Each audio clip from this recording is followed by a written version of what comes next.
सुभाष मुंडा के कार्यालय में जाकर के उनको मारना, ये अपराधियों का दुस्साहस।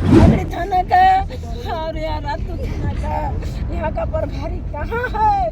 क्यों सोए हुए हैं? उनको काहे खोज के नहीं निकाल रहे हैं? दूसरा जो मैंने कहा कि इस प्रकार की हत्या पेशेवर गुंडे ही कर सकते हैं सर। जो इतना हिम्मत करे और अंदर घुस करके गोली चलाना, ये कोई साधारण कोई अपराधी या तुरंत किसी से झगड़ा हुआ और वो कर देगा, ये शायद ये संभव नहीं हो। 12 साल में ठीक बोली अलीमा मुंडा ये युवराज जी कि 12 साल में जब सिंदरा करते हैं, इस तरह का हम लोग को सिंदरा करना होगा। अगर जो दिन नहीं करेगा प्रभारी लोग तो कहूँगा कि कम से कम 15-20 दिनों में अगर कोई बातें इनके साथ हुई होगी तो उनके मोबाइल से भी डिटेल्स वर्कआउट कर सकते हैं। नमस्कार, देश न्यूज़ देख रहे हैं आप और मैं हूं आपके साथ गौरी रानी। झारखंड में एक बार फिर कानून व्यवस्था पर सवालिया निशान लगा है। सुभाष मुंडा की मौत के बाद से ही बीजेपी हेमंत सरकार पर हमलावर है। कुछ दिनों पहले सीएम हेमंत सोरेन प्रशासनिक अधिकारियों के साथ बैठक करते हैं, झारखंड में बढ़ रहे अपराध को लेकर चिंता जाहिर करते हैं। साथ ही साथ वह दिशा निर्देश देते हैं कि किस तरीके से झारखंड में कानून व्यवस्था सुदृढ़ हो, इसको लेकर आप काम करें। तो वहीं स्मार्ट पुलिसिंग झारखंड में फेल है। आपको बता दूं, सुभाष मुंडा की मौत के बाद से ही झारखंड में सियासत तेज है।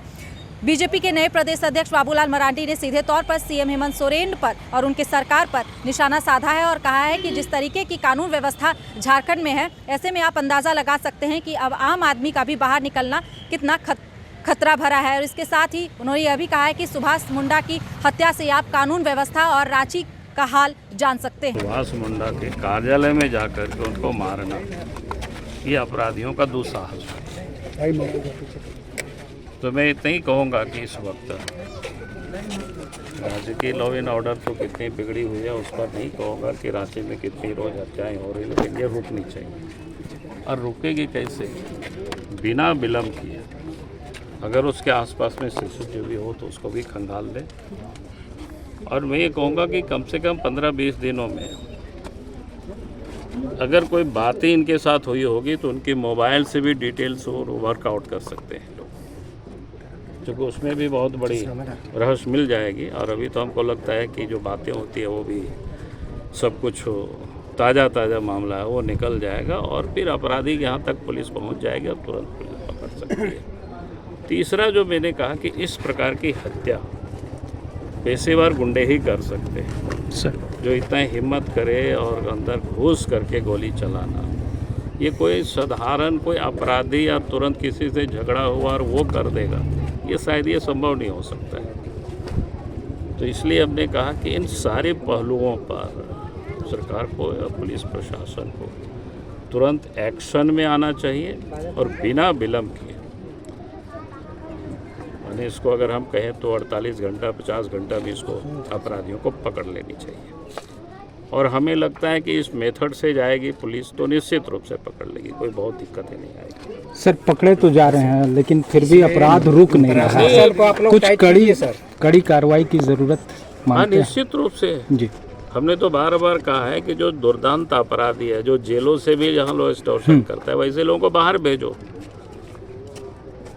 और जो इस प्रकार से दिन दहाड़ी हत्या करते हैं रांची जैसे शहर में सर, और उसमें भी मैंने देख रहा हूँ कि इन दिनों खास करके ट्राइबल जो युवक होते हैं, जो भी होनहार युवक होते हैं, आगे जो बढ़ते हुए जिसको दिखाई पड़ते हैं सर, चाहे वो सरकारी नौकरी में हो या कोई थोड़ा बहुत बिजनेस में हो, उनको भी देखते हैं रास्ते से लोग तुरंत हटा दे रहे हैं।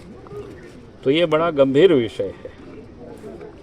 तो अगर जो होनहार लड़के हो, ट्राइबल लड़के हो, बिजनेस करता हो या किसी पोस्ट पर नौकरी करता हो, और ऐसे लोगों को अगर इस प्रकार से हत्या हो तो मैं समझता हूँ कि ये कहीं ना कहीं ऐसी हमला है जो कि ट्राइबल फिर आगे नहीं बढ़े, वो पीछे ही रहे। सीपीआई नेता सुभाष मुंडा की मौत के बाद से झारखंड की सियासत गर्म है। बीजेपी हेमंत सरकार पर हमलावर है। फिलहाल इस खबर में इतना ही। तमाम खबरों के साथ बने रहने के लिए देखते रहें देश न्यूज़।